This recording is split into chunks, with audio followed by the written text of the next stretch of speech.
Revue 360 sont revues haïtiennes qui couvrent plusieurs champs disciplines, qui couvrent anthropologie, qui couvrent sociologie, sciences humaines en général, sciences dures, littérature, art, visuel, écrit, tout ça nous a couvert, tout ça nous a le plus grand espace possible dans ce qui a passé en Haïti et dans le monde. Et sont revues qui accueillent des productions universitaires que nous faisons pour vulgariser le plus possible et qui accueille aussi des jeunes auteurs, des jeunes producteurs, journalistes, professionnels, des gens de métier, des gens dans l'ARIA qui font interviews, qui font reportages.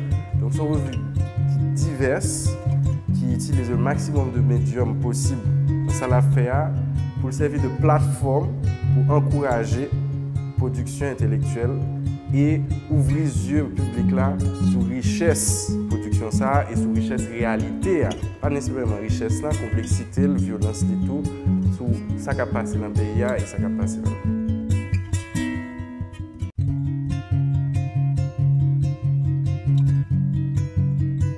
Je voulais faire une revue chaque 6 mois et bon nous prenons un an avant de sortir le deuxième numéro pour ça parce que nous il y a quelques difficultés parce qu'on travaille là en pile. Pour le deuxième numéro, nous avons déjà essayé de rechercher vraiment pour indépendance financière, partielle, mais quand même, nous essayons de joindre d'autres bailleurs, nous essayons que votre revue a capable de produire, revue a déjà une petite place et essayer de garder, voilà, qui j'en a pas construit un modèle économique qui va permettre nous, un petit gens indépendants à l'avenir. Donc, on a essayé quand même vraiment sortir revue dans le maximum, troisième an, dans le maximum 9 mois.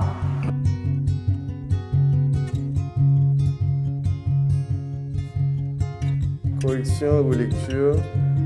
Au début, à la 10e où il y a encore des fautes, lors de la 5e, 6e fois pour les mêmes articles qu'on a déjà corrigé.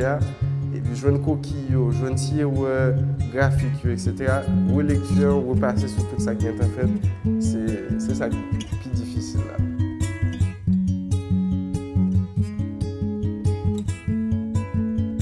Là, on a pensé à la production intellectuelle là.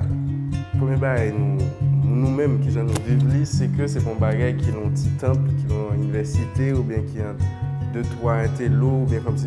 C'est un bagage pour nous que nous vivons quand on est sur l'espace public là. Et je pense que la population, c'est une population qui remet des débats et nous n'avons pas envie que son revue qui est réservée. Nous avons envie son revue qui est achetée le plus possible. Nous avons envie son revue que la bibliothèque a acheté, bibliothèque l'école a acheté. Nous avons envie son revue qui est en province. Nous avons envie que la revue a moyen le plus monde qu'elle est capable. Et nous essayons de jouer un équilibre entre la qualité, même qualité visuelle, la belle des revues. Contenu, sérieux contenu, mais en même temps, qu'on est que là, en Haïti, il faut faire effort pour comme si pour un produit qui correspond à un pouvoir d'achat. Donc, nous avons même qu'à acheter la revue et nous avons le plus de monde possible écrit la revue. Bien proposer nous. C'est pour ça qu'on appelle la proposition large sur les réseaux sociaux, nous faire affiche dans l'université.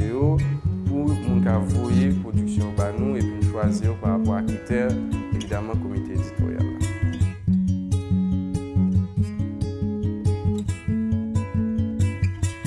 Le prochain numéro 1, c'est marchandises. Donc, même genre avec colère, même genre avec extravagance, ce n'est pas un thème pour comprendre au premier degré seulement, mais au premier degré à la donne tout. Donc, vous gagnez marchandises, même genre comme si import-export, la douane, si nous contexte sur le commerce informel, sur marchand, c'est extrêmement intéressant pour nous. La marchandise, là, évidemment, nous ne pouvons pas comme si qui était de côté ou bien. Nous sommes intéressés en pile, on a parlé de trafic humain, et puis il y a marchandisation, tout, marchandisation de la culture, industrie de la culture. C'est un thème, l'autre thème, c'est des fils rouges qui a traversé plusieurs domaines, plusieurs manières de voir, et que ce soit des économistes, que ce soit des anthropologues, encore une fois, que ce soit des reportages souterrains, et pas simplement le seul point de vue. Parce que, par exemple, marchandisation, on dit marchandisation de la culture, son genre pour question industrie culturelle qui est déjà un petit genre négatif, mais il y a tout qui ça fait l'industrie culturelle dans le marché, qui ça le crée comme richesse.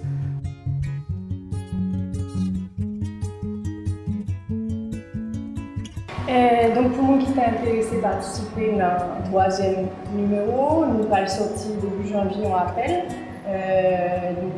sur le site internet, sur Facebook, Twitter, Instagram, etc. Mais tout, nous toujours fait une campagne d'affichage dans le Port-au-Prince et dans la province à travers les autres alliances ou bien les autres partenaires que nous gagnons. Et donc, nous avons qui j'en plus appliquer. Alors, généralement, nous allons quitter en mois d'août, comme ça.